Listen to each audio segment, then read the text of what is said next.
Alright people, we're back with another video. In this video, as you can see in the thumbnail, it's actually a wall cabinet for a laundry room.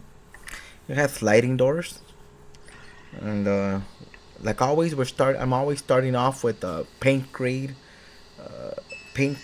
soft maple. And here I'm just cutting out I believe they're the styles of the frame. Now the piece is actually gonna be about 89 inches wide. I don't have the exact measurements. I'm just showing tutorials of how I do how I make these pieces, so you could have an idea. But I believe it is about 89 inches wide, about 32 inches high. Now, I mean, either way, I mean, you can do whatever size you want. That's just what I'm doing right now. And on this piece, I'm gonna have 3 openings. Each opening is gonna have 2 sliding doors. As you can see here, I'm just cutting out the styles of the whole piece for the frame.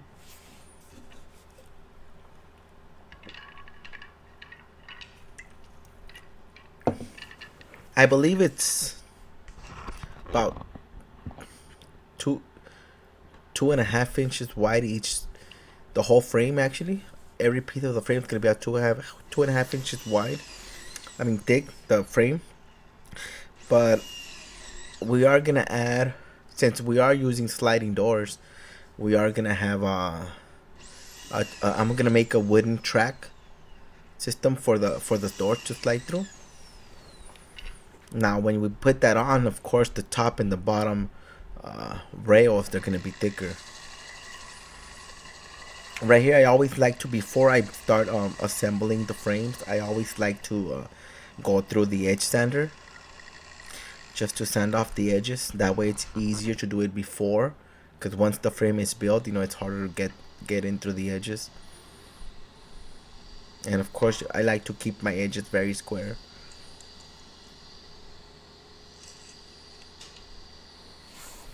I believe here I'm gonna be cutting the top and bottom rails of the frame. Now this frame, it's actually, like I said, it's 89 inches wide, but I'm gonna do it in 2 pieces. That way it makes it easier to install, especially if you're gonna be installing between 2 walls. I mean, it's a little bit more work, and maybe it's just a little more material, but it just makes it a lot easier to install.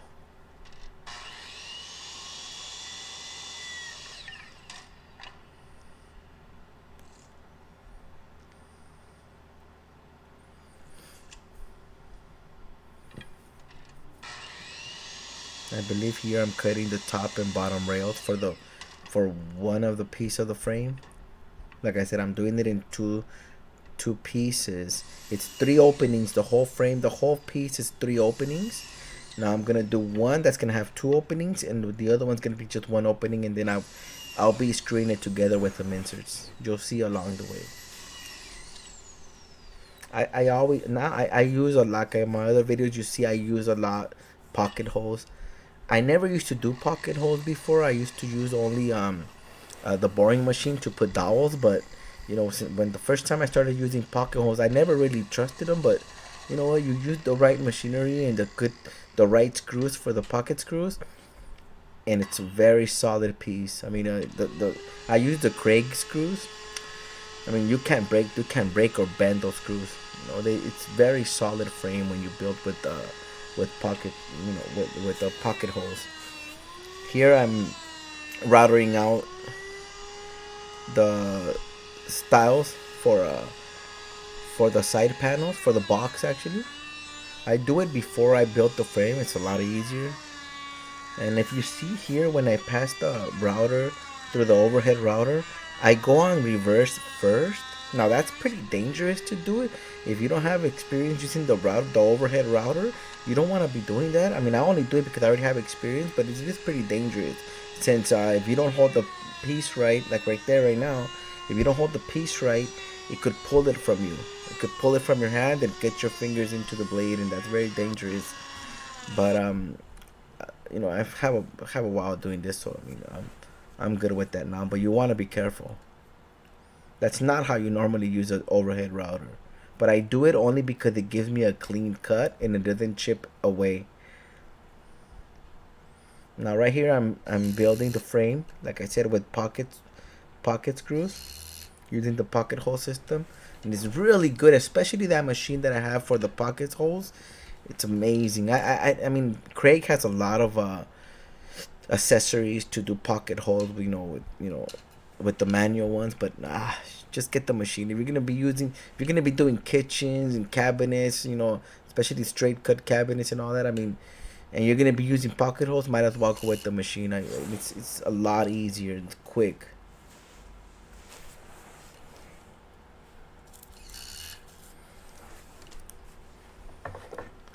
You can see I use the crate clamps to hold it in place, and then and then put the pocket screws.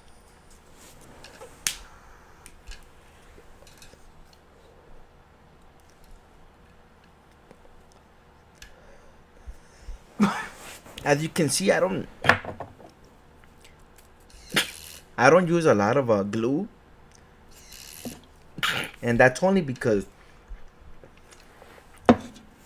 I don't like for it to when I screw when I screw it on. I don't like for it to be for the glue to squeeze out of the edges all around. I mean, it makes a mess. So you just need to put just the right amount of glue. It's gonna hold it in place very great, anyways.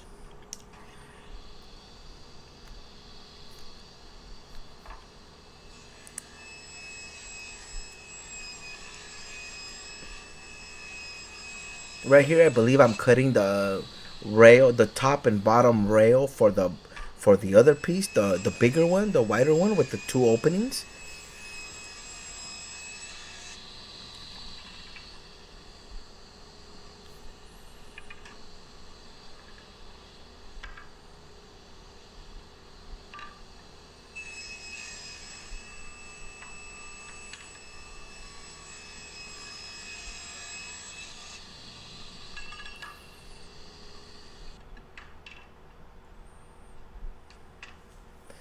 Use the miter saw to cut the length of it. Now, like I said, I don't have the exact measurements of this piece. I mean, like I said, I don't put these videos so you can copy exactly the size of it. I just want you guys to see how I make it. Maybe it gives you guys more. It shows you more tips of how to build. I don't know if it's faster or it's more.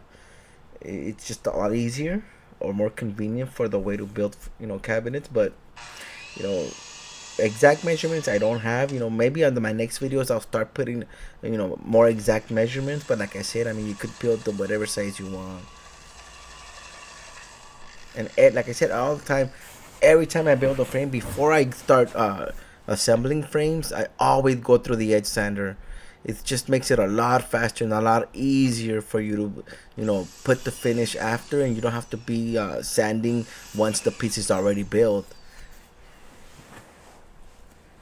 And it also keeps your edges and the face of the frame and the edges a lot more straight, especially if you're gonna be sanding after with the orbit sander on the edges. It's very easy to round off the edges, and it just gives it a bad look.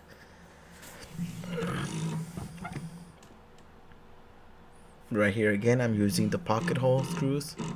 So like I said, I'll repeat it again. I mean, I use a lot of this now. I used to do dowels, but I mean, I still do dowels for certain pieces, but for kitchens or for face frames, I mean, it's nothing better than pocket screws, pocket holes. I mean, it's a great system, and it makes everything a lot faster and easier to build.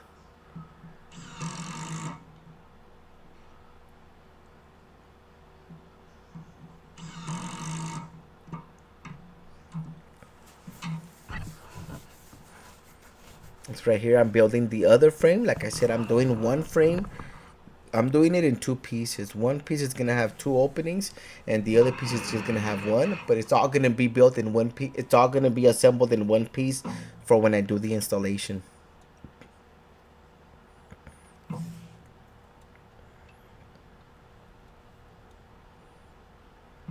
Just put enough glue. Like I said, I don't like putting too much glue, since then you're gonna have a lot of you know, it's gonna be squeezing out through all around the edges, and it just makes it a mess to clean up.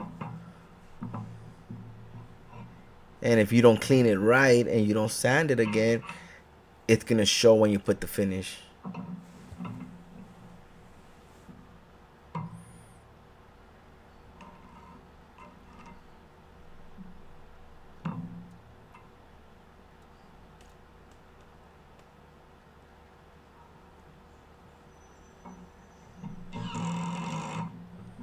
And that's the center divider of the two pieces. Now on the other side, I don't put another style there. I don't put another frame there because I'm gonna use the frame of the other piece, the first one that I built.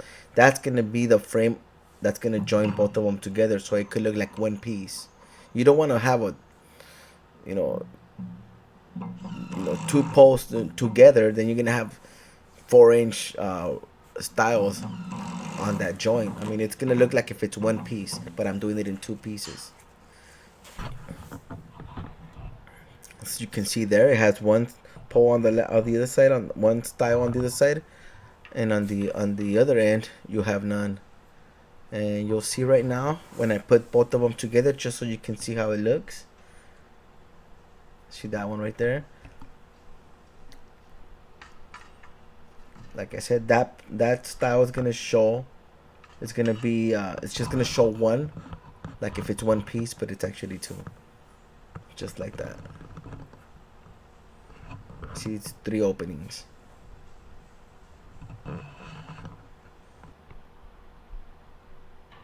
Now we can get going with cutting the side panels. Now I believe I use 1/2-inch plywood. I use a lot of birch, and this piece is gonna be painted inside also, so I don't use I used no UV on either side of the plywood.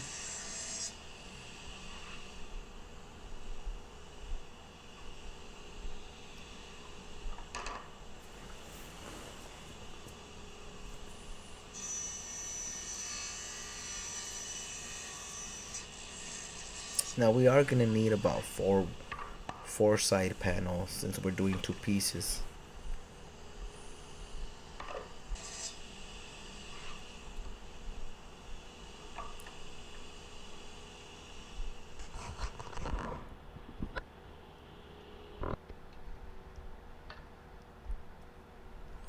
And I'm gonna router out a rabbit piece that's gonna leave a 1/2 inch deep by a 1/4 inch thick, and it's gonna slide into the opening of the styles that you saw when I routed out the opening on the beginning, and that's gonna snap in place. I always like using this system to build boxes, to build the, when you do cabinets. I love using this system. I it just it it keeps it helps you keep it in a straight place than just putting nails, nails with no tongue and groove. I mean, it's it's hard to get it completely straight. And this way I do it, it's always going to be straight because it's already marked with the router.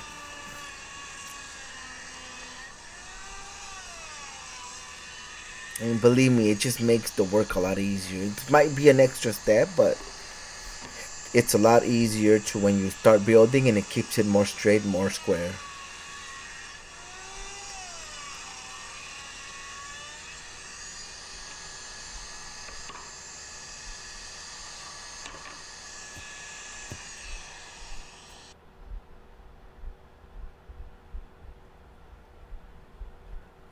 And you can see here I'm gonna be building the side panels, putting the side panels already, building the box.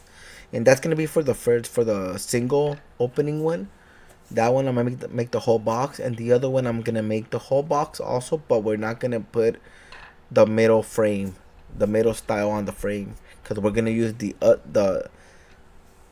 style of this frame that's gonna join both of them together.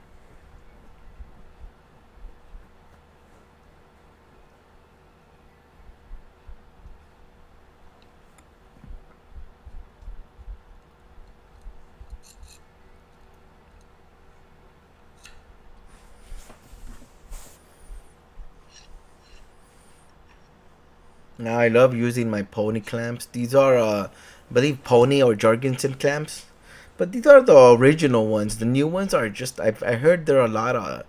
I don't know if they're still that great. I mean, I believe the the handle or how you say the screw when you screw it on, it's just made out of a I don't know steel. It's a lot softer now than the old ones, but I love these clamps. These are small clamps, by the way.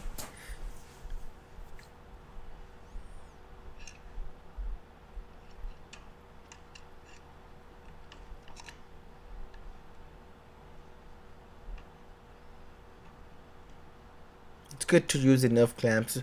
I use three here on each side. I mean, sometimes the wood frame is not that straight. It could be a little curved, so you want to use more clamps just to make sure that it's hitting straight good on the panels.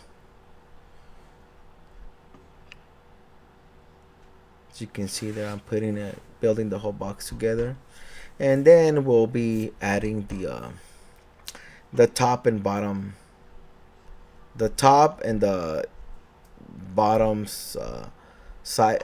What is it? Sides, middles. The deck and the ceiling.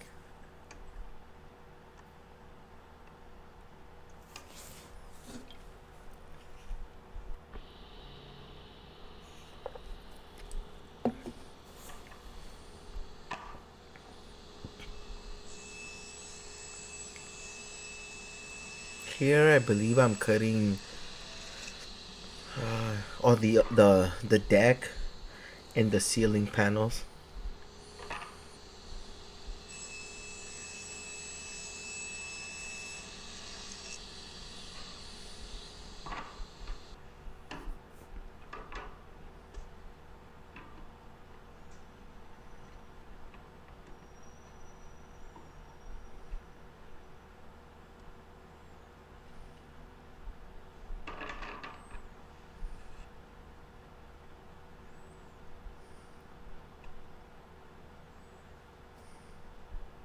Now I'm adding these pieces since I didn't use the dado to make to build this frame, to build this box. So I'm adding these pieces to hold the deck and the upper ceiling in place.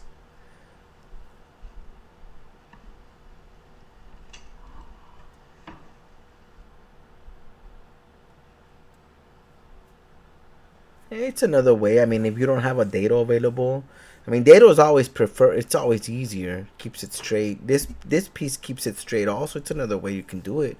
I mean, if you don't have any dados or if you're not used to using dado, you can always add this piece that I did earlier, and it'll keep the deck set in place solid.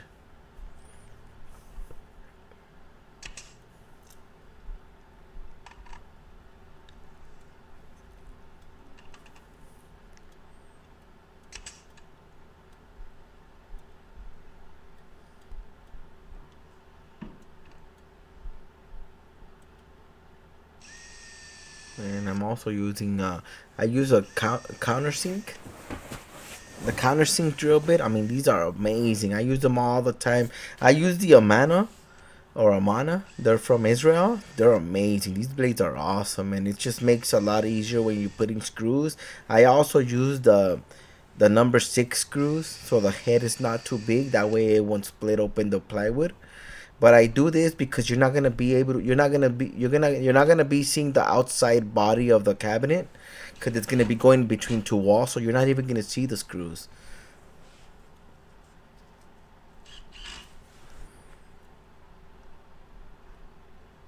I mean, you can also use screws, uh, even if it's gonna be visible the side panel. But depending on what kind of finish it is, if it's a solid color finish, you can always put. I always put wood filler, or I use a bondo as wood filler and cover it up, and then you won't be able to see it. But if you're using, if it's gonna be staining, it's gonna be visible. You don't want to use any screws. You're gonna have to use just clamps or small nails or finished nails. That way you can just cover them up with a wood filler, and it's a very small hole. But you don't want to be using screws when you're gonna be doing a stained finish on something that's gonna be visible.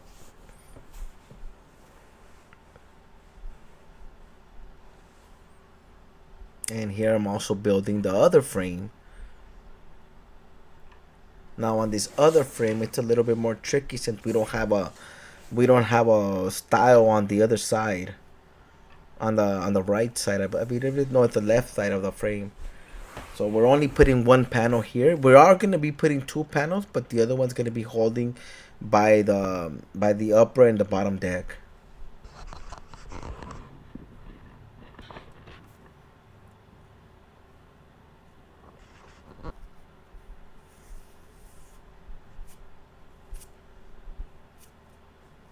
As you can see there, that's how I'm gonna be adding the other piece.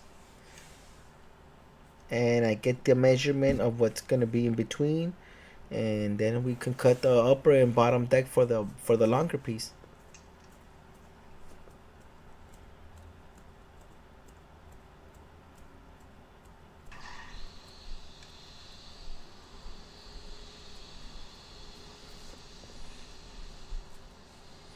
And here you go. These are gonna be the upper and the bottom deck of the bigger piece.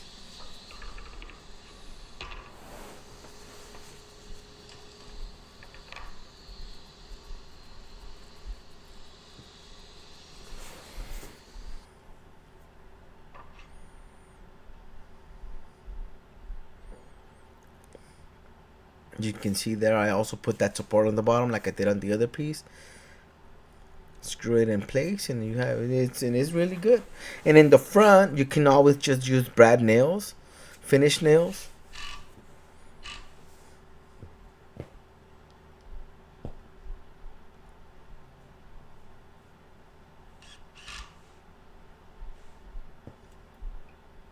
If you don't have the Amana tool countersink, you're missing out. You gotta have a if you're gonna have any countersinks, you wanna use Amana.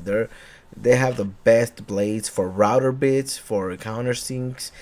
Any blades, I would always choose Amana tools. Right here, you see I use a little template to guide me where I'm gonna nail the deck to the frame. I always leave it like 1/16 the frame over the deck. Gives it a little easier.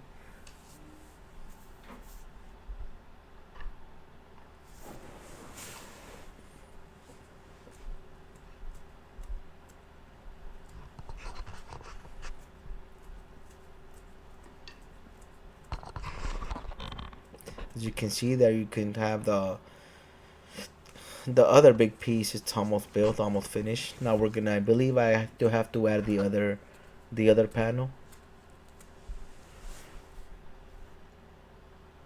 Now we go on. I believe this is either the deck or the top deck or the bottom deck.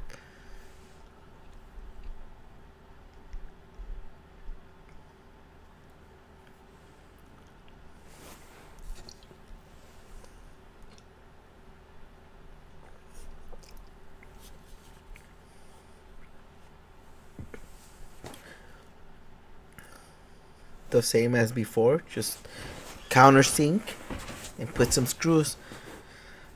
Now, like I said, I'm using 1/2 inch plywood on this, so I always use number 6 head screws. It's just a smaller head and it won't split your wood.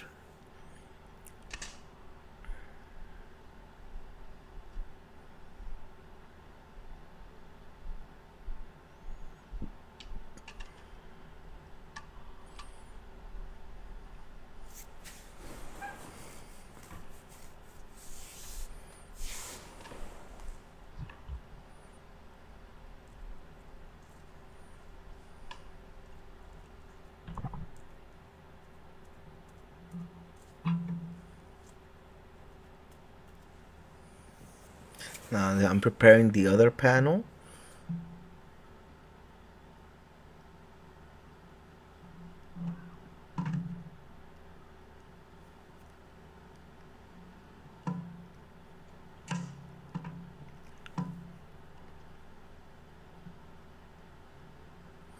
I use a lot just the 18 gauge brad nailer.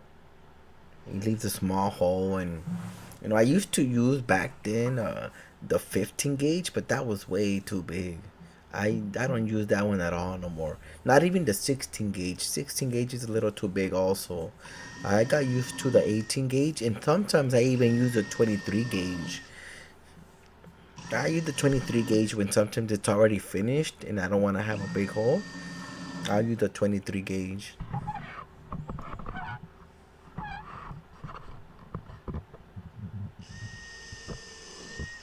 You can see I'm already doing the pre countersink holes, just so I could have it prepared in place and not want to have to be guessing once I'm already gluing it in, once I already have glue on it.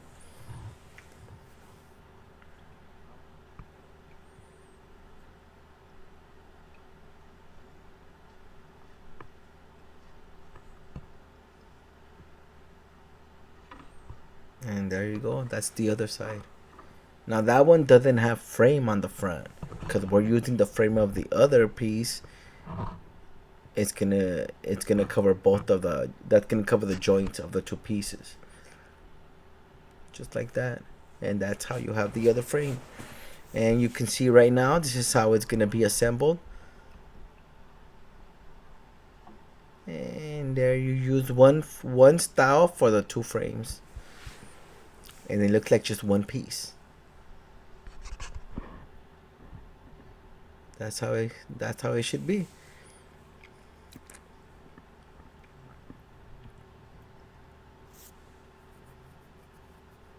See, smooth. Now, of course, you gotta consider the half-inch plywood, and the frame has to be, you have to have a half-inch lip so that it could fall into place. Now, this is what I'm using now. I started using this a lot now. It's my inserts, for screw inserts, and this is for the, I believe it for the 14 screws or quarter screws. Yeah, I mean, I use this system now a lot. It just makes it a lot easier for me to install. I mean, you want to have everything prepared. So I use for the inserts. You can see right here I'm preparing for the inserts.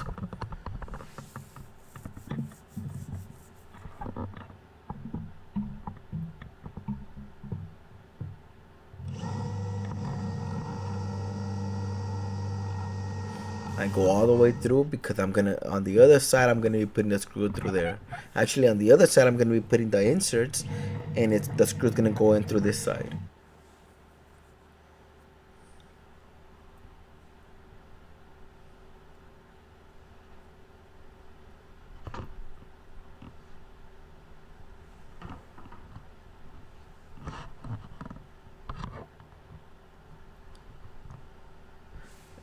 Now here I'm making the hole bigger for the inserts.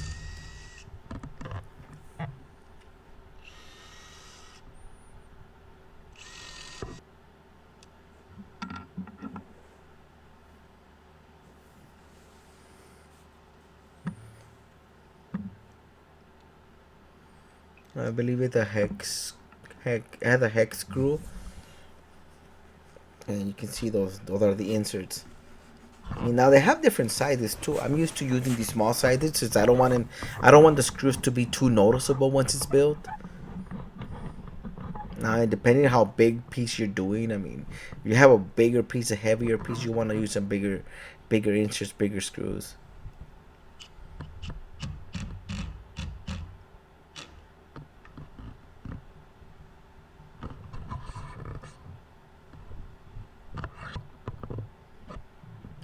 Let's put all the inserts in there. I believe I'm only putting 6. You don't need that much, since once I install this piece, it's gonna go between two walls. So once I have put it in between the two walls, I'm still gonna screw it to the walls also, and it's gonna hold it in place. 6 screws to put this together. It's more than enough.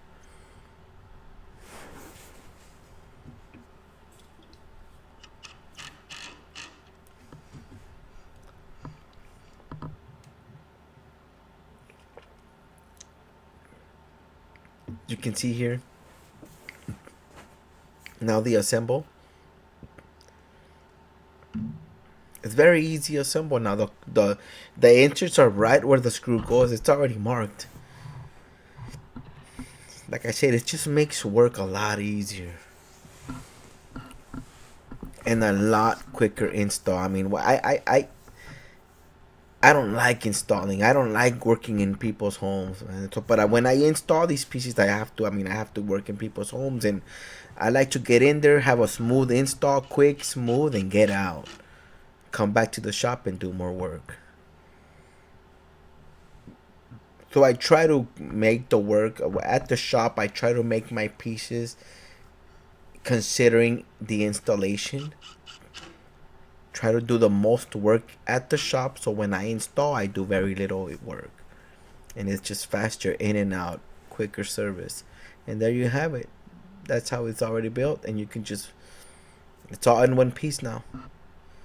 But I'm gonna take it in two so that it could be an easy install to get in through the two walls, to get in between the two walls actually.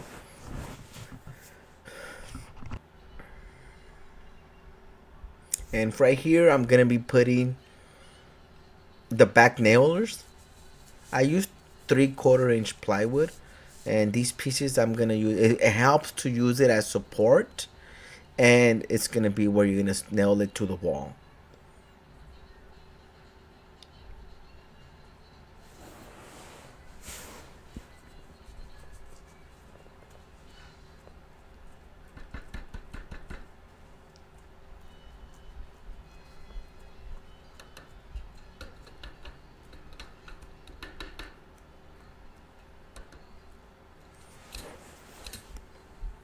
Set it in place. Put some brad nails to hold it in place.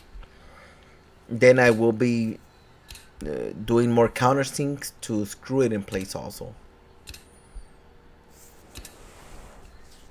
Now, like I said, when you're using screws, when you're building and you're using screws, you gotta know where, it depends where you're putting them at, and if you're putting it the screws in a panel where it's gonna be visible. I mean, like I said earlier, I only use screws only if it's gonna be a solid color. Because if it's a solid color, I used for wood filler, I used Bondo, and it's actually car Bondo. I used car Bondo, and then then I could spray the solid color, and you won't notice any screws or anything there. But if it's stained, you don't want to be using screws. It's hard to cover them up, and then you don't want to cover up big holes either.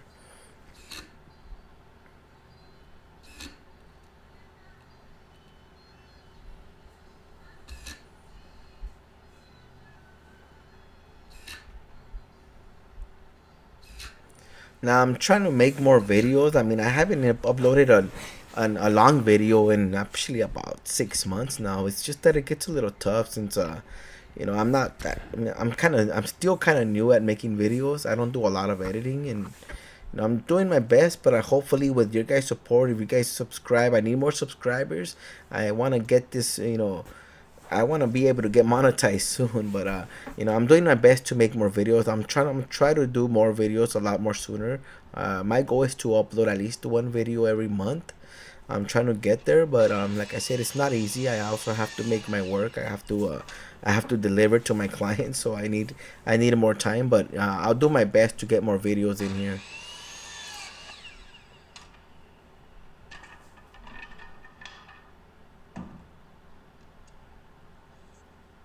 Now for these pieces I'm gonna actually be doing the track the track system. It's gonna be made out of wood for the sliding doors.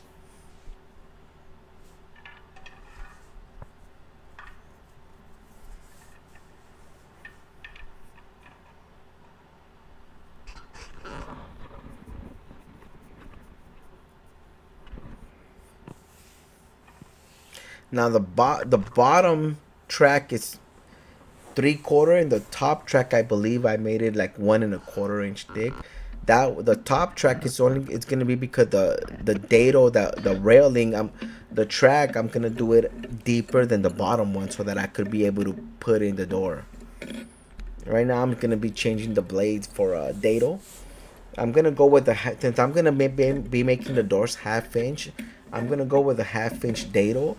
I'm gonna go with probably like about 32, a little bit bigger than half, by like a 32.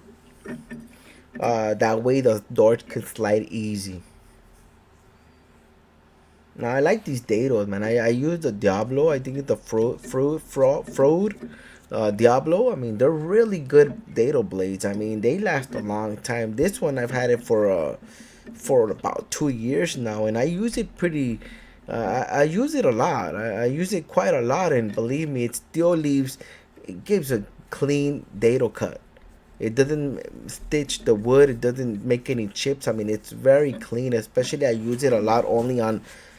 I use it a lot for when I do decks for the kitchens, and for that I use plywood that has UV for the one face for the inside. And these blades, like I said, I have it for about 2 years, and I use it a lot. Actually, I use it quite a lot for every. Actually, for every almost every project I use a dado, because that's how I like to build the decks. And like I said, this blade has had it for a while, and it still leaves no chips. It's really good. It's really sharp, and it's really good. It's not that expensive either. You can get it for about right now. It's probably like $100 in Home Depot.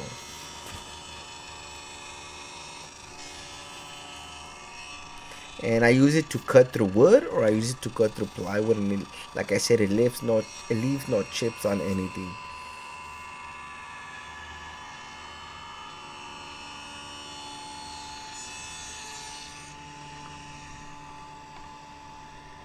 And that's the track system that I'm gonna use out of wood for the sliding doors. And that's how it's gonna look. That's the bottom track, and then we're gonna use the top track. Is like I said, it's gotta be deeper. That way I can slide the doors inside in place, and they won't fall off.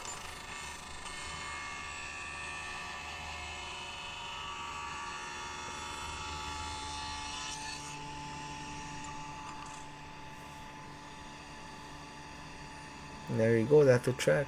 Now we do all three bottom tracks the same way, and that's the top track. I didn't show that video, but that's the top one, and the top one is deeper. That's only because you want to have it deeper so you can put the door in place.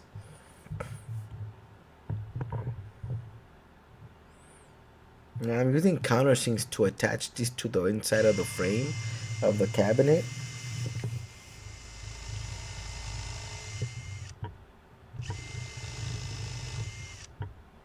Now this I don't have to worry. The screws are not going to be visible since this is the inside of the track and the doors are going to be sliding through there. I use a lot of screws now. I mean, especially because right now there's a big trend here about pure solid colors. Everyone wants solid colors right now. It's very rare to get any stain in here anymore. Everything is just solid color. It's a lot easier. I mean, it's easier in a way because solid color, I mean, it covers everything. And stain, you need to use a lot of wood color filler, and it's more of a hassle to do stain. But right now, everyone's looking for solid colors. That's the top frame. That's the top track system. After some glue, of course, you gotta put some glue, and then I'll screw it in place.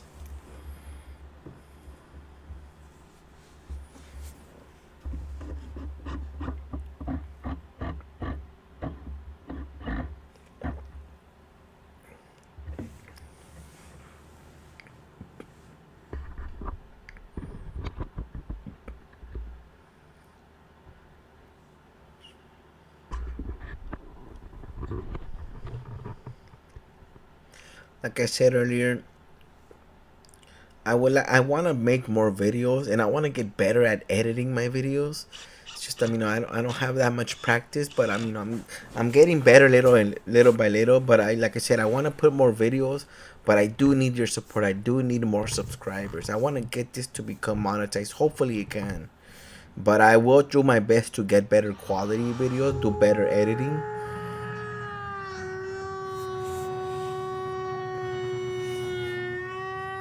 Right here I'm out routering out the back. This is so I can make the space for the back panel, for the backing. And I like to make this 1/4 inch deep uh, rabbet. That way I can place the backing. I put a 1/4 inch backing in here. And after we round off we'll put the router through there. I square off the corners with the multi-tool. And right here, I'm already cutting the doors. The doors are actually gonna be a white oak, and it's not gonna be even stained. It's just gonna be uh, sprayed with a couple clear coats of lacquer, maybe some semi gloss.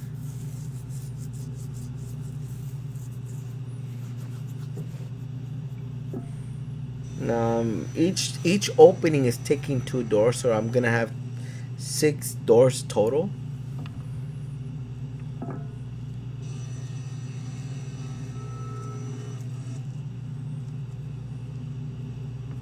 Now I don't know if I show it. I believe I don't show it in this video, but I do put veneer on the edges, white oak veneer. And here I'm gonna be. You can see I put, like I said earlier, I use a lot of bondo when I'm making cabinets that are solid color, a solid color finish. I use bondo a lot, to cover any seams or any holes. I mean, it's just a lot faster. Bondo dries up fast and very hard, and it just makes it easy for you apply it, sand it all complete off, and it's ready to be finished.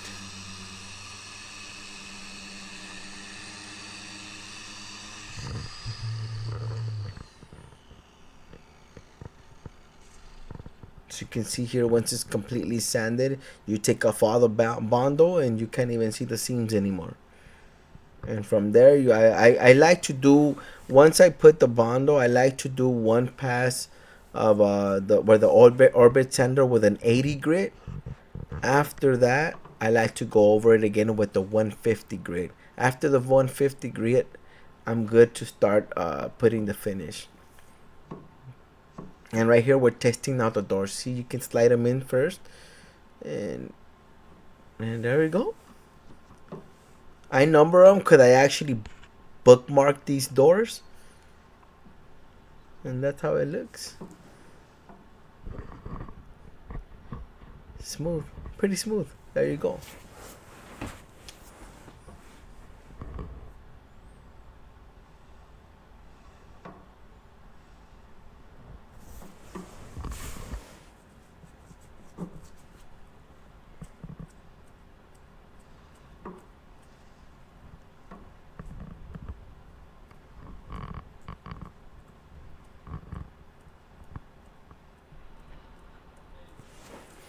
Now here we of course I primer first. I used white primer, and the finish we're doing is a custom finish. We mixed it with a custom paint. It's actually just lacquer, white lacquer with some color on it, and match the color of the sample, and that's it. Right now I'm just using primer though at first, but you'll see right now the color.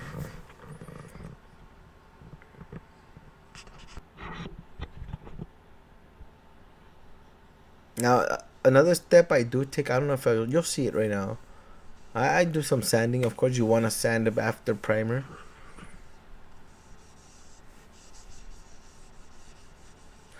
For this sanding, I believe I use anywhere as fine as 320 grit.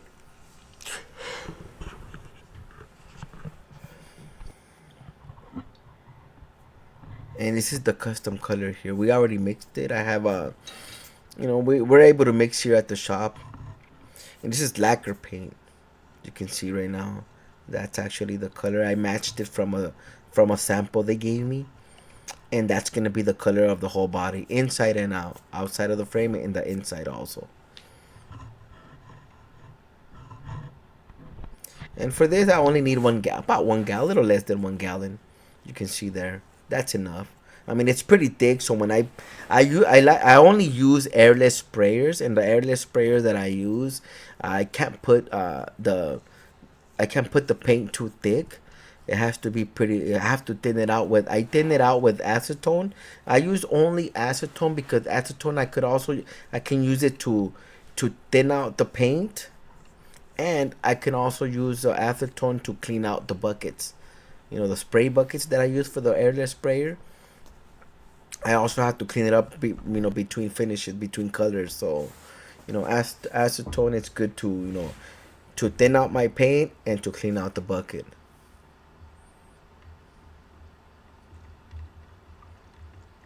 Now, since it's custom color, we had to mix colors for this. Each time I spray, I try to make sure I mix the color well, because once you put it in the bucket and you let it sit there for half an hour, the colors start separating inside the bucket and through the holes. So if I last about more than 10 minutes without spraying, when I'm about to spray, I always like to mix it. I like for the paint to go through the holes and through the bucket at least the one full rotation, so that it could be mixed well, and the color won't change. Believe me, it will change if you don't mix the paint between coats. Right here, I'm doing an extra step. This step is it's since gonna be finished inside, I'm using caulking. Of course, it's white. It's white paintable silicone caulking, and I put it on to cover up any seams, any joints, any seams. I use it to cover that up, and it's an extra step, but it's very good. I mean, once you put the finish, it would be seamless inside there. And you can see I apply it with the caulking gun, and then I clean out all the excess completely well. I try to do as best as I can clean it out with the wet towel and with the spatula. I mean, I remove all the extra caulking, all the excess. That way, it's only inside the seams. It's an extra step, but it's very. I believe it's mandatory. In my case, I always do this when I do finish. I like to provide my work with no seams, no crevices, any open thing, no way. I like for it to be seamless, and you can see any crevice or any openings. And now I'm spraying. You see, now I'm spraying the color.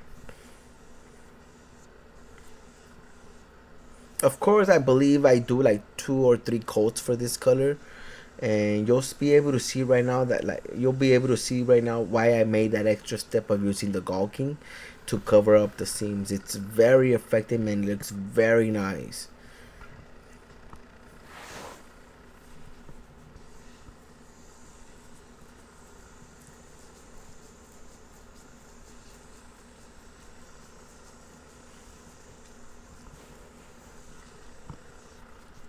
Right now, I'm just putting on a quick coat just so I can show you how it's looking. But I'm gonna take another 2 coats and spray it through roughly well, and you'll be able to see the seams like inside the frame, the joints. It's seamless, and that's all because of the caulking that extra step of caulking that I provided. You can see right now. I'm gonna get up close with the. I'm gonna get up close here. You see, it's seamless, and that gives it an amazing look. More professional, very clean look. And that was all just that extra step I took with the caulking gun. And there you have it. It's completely finished. Now I did skip this step where I finished the backing part too. That one was finished also. And here I'm just putting it on through the back.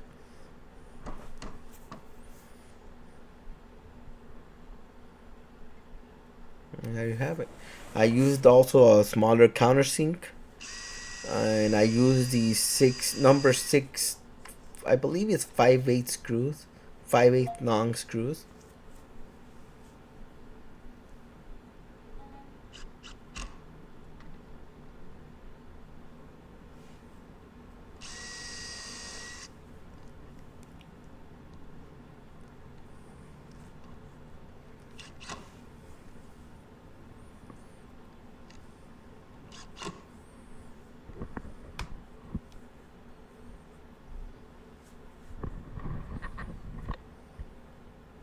there you have it. That's the backing on it.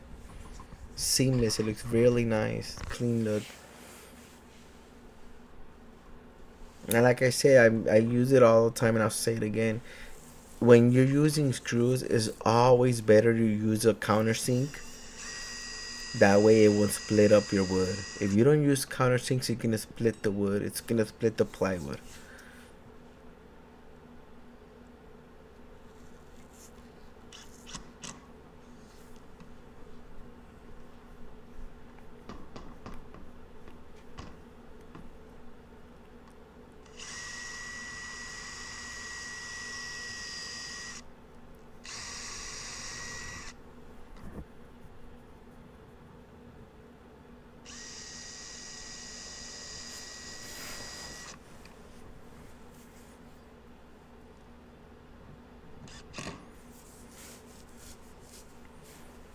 This is a long piece, so I'm putting quite a few screws for the back part.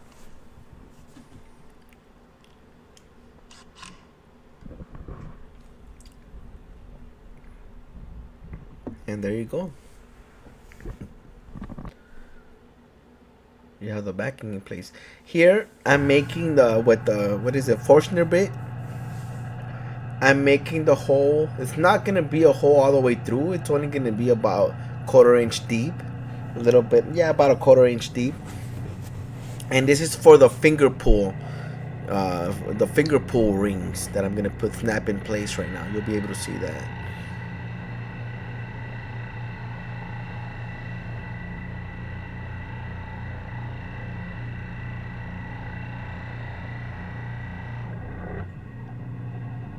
Now these doors are already finished. I only put about 2 coats of clear. It's just clear varnish.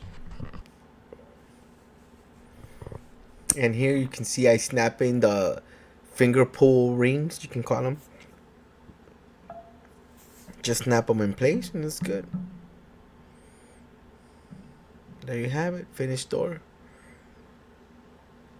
It looks really nice, huh? And let's put it back on to the cabinet. And from here, we are finished. Now, like I said earlier, I hope I can get more subscribers. I want to put more videos for you guys to enjoy. Hopefully it teaches you something or helps you out in anything. Go into my comments for any information. I'll try to respond.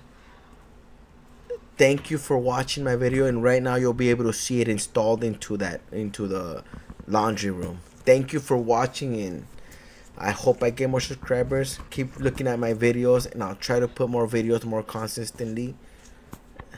Thank you again, and thanks for watching. You have a good one, guys.